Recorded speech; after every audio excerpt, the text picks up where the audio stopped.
كيف لا يتأخر ولا يتقدم الأجل بينما يمكن أن يطول العمر؟ ما هو الأجل؟ وما هو الكتاب؟ ولكل أمة أجل فإذا جاء أجلهم لا يستأخرون ساعة ولا يستقدمون. هل الأجل هو العمر أم هناك اختلاف؟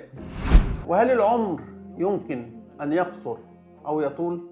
بل متعنا هؤلاء وآباءهم حتى طال عليهم العمر. لماذا نسأل الله أن يطيل في عمر فلان وليس في أجله؟ وما كان لنفس أن تموت إلا بإذن الله كتابا مؤجلا.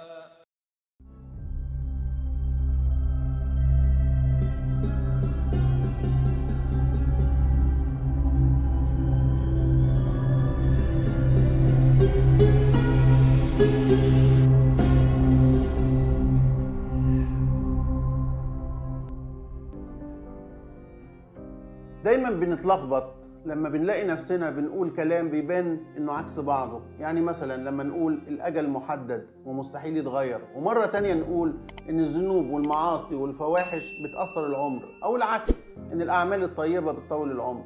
طب مش الكلام ده بيبان عكس بعضه ولا ايه؟ ده حقيقي ان الكلام بيبان عكس بعضه، لكن لما نفهم ايه الفرق بين العمر والاجل ساعتها مش هنلاقي اي تعارض بين الكلام ابدا. بعد كده نشوف ازاي الحقائق العلمية الثابتة بتأكد دقة اللفظ في القرآن الكريم. أول حاجة لازم نتفق إن كل خلية في خلايا أجسامنا مش بتفضل معانا للأبد. أجسامنا في حالة تجديد مستمر. الخلية اللي بتعجز أو تتدمر أو تمرض بيتم استبدالها تلقائيا بخلية جديدة شابة وسليمة. ده الكروموسوم زي ما احنا شايفين، عندنا 46 كروموسوم في كل نواة خلية.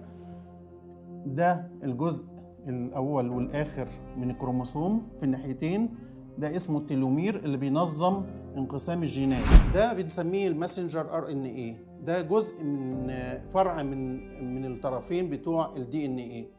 ده بيطلع بره نواة الخلية للسيتوبلازم بتاع الخلية عشان يكون البروتين.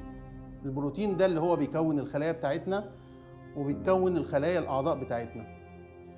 الماسنجر RNA زي ما احنا شايفين بيكون البروتين. بتيجي الأحماض الأمينية بتترتب بشكل معين عشان تكون البروتين. بدون التيلومير بتاعنا الخلايا الجينات دي كلها بتنقسم بشكل عشوائي، وبالتالي الإنسان بيبتدي يضعف ويشيخ ويمرض ويموت. وده معناه إن لو التيلومير بتاعك طوله 70 دورة انقسام وتجديد، يبقى أنت ضامن 70 دورة لا هيزيدوا ولا هيقلوا. وهو ده اللي بنقول عليه الأجل اللي ثابت ومش بيتغير أبدا. لكن أنت ممكن تستهلك ال70 دورة دي في كام سنة. هو ده موضوع العمر، وده راجع لسلوكياتك وتصرفاتك في نفسك وجسمك وعاداتك الصحية والسلوكية والدينية. ممكن تستهلك ال70 دورة في 100 سنة، وممكن تستهلكهم في 50 سنة. المهم السنوات اللي هتستهلك فيها التيلومير دي هي دي بقى عمرك اللي ممكن يزيد ويقصر. يبقى كده مفيش أي تعارض فعلا بين الكلام اللي كنا فاكرينه الأول عكس بعضه، اللي هو العمر والأجل.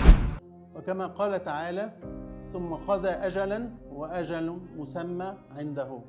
وإن فعلا الأجل ثابت على حسب طول التيلومير وعدد الدورات اللي هيقدر يتحكم فيها، لكن العمر بيزيد ويقل على حسب ما تستهلك عدد الدورات بتاعة التيلومير. هتستهلكها في كام سنة؟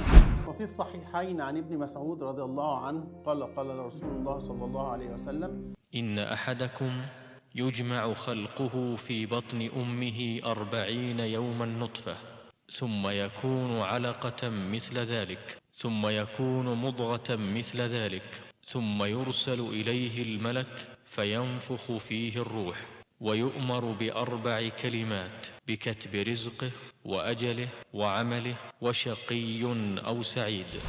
ومن هنا نقدر نفهم إن طول التيلومير بيختلف من إنسان للتاني. في واحد التيلومير بتاعه 50 دورة انقسام، في واحد تاني 70 دورة انقسام، في واحد تالت 100 دورة انقسام. حاجة بتتحدد من البداية كده زي الرزق. إزاي بتطول في عمرك أو تأثره؟ دي مسألة سهلة.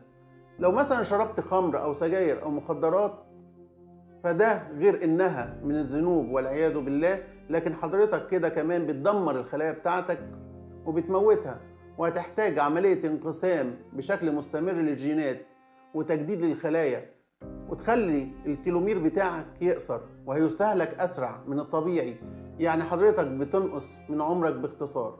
والعكس صحيح لو أنت إنسان هادئ وراضي ومحافظ على صحتك وعلى علاقتك بالناس وبربنا، فطبيعي الخلايا بتاعتك هتحتاج تجديد على فترات متباعدة وطويلة، وده هيحافظ على عدد الدورات اللي في التيلومير بتاعتك لفترة أطول، يعني بكده بتطول عمرك.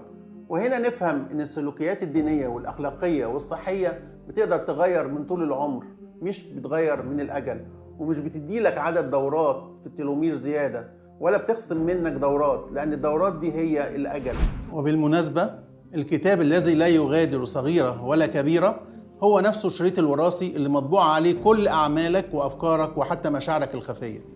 وإذا كان الشريط الوراثي هو الكتاب، فأكيد الأجل هو التيلومير، واستهلاكه معناه موت الإنسان. الاستثناء الوحيد هو الوفاة والحوادث والقتل، لأن بيحصل انهيار كامل للتيلومير مفاجئ، وعشان كده ربنا وضع حدود وقصاص، وعشان كده ربنا غلظ عقوبة القتل لأنها بتدخل في مشيئة الله عز وجل. لاحظ إن القرآن والأحاديث دايما تستخدم لفظ الأجل مش لفظ العمر، لما يكون المقصود ثبات الأجل وعدم تغييره، ولما يكون المقصود مثلا البركة في العمر فبيكون اللفظ المستخدم هو العمر مش الأجل. كل كلمة في القرآن بتيجي بميزان وفي موضعها الصحيح، مش جاية بدون معنى، ولا هتلاقي سهو ولا تعارض أبدا في القرآن ولا في صحيح السنة. فالدعاء يكون بطول العمر وليس طول الأجل، فالأجل لا يتغير، والبركة وبر الوالدين يؤدي إلى طول العمر وليس طول الأجل. أقول رب زدني علما. كده خلصنا الحلقة النهاردة، أتمنى تكون المعلومة وصلت بسهولة وإفادة عشان نستكمل سويا في الحلقات اللي جاية الإعجاز العلمي في القرآن الكريم وصحيح السنة. وهكون سعيد بتلقي آرائكم واقتراحاتكم وأسئلتكم في التعليقات تحت الفيديو أو في رسائل على صفحة البرنامج، وإن شاء الله أقدر أرد عليها كلها في الحلقات اللي جاية. والسلام عليكم ورحمة الله وبركاته.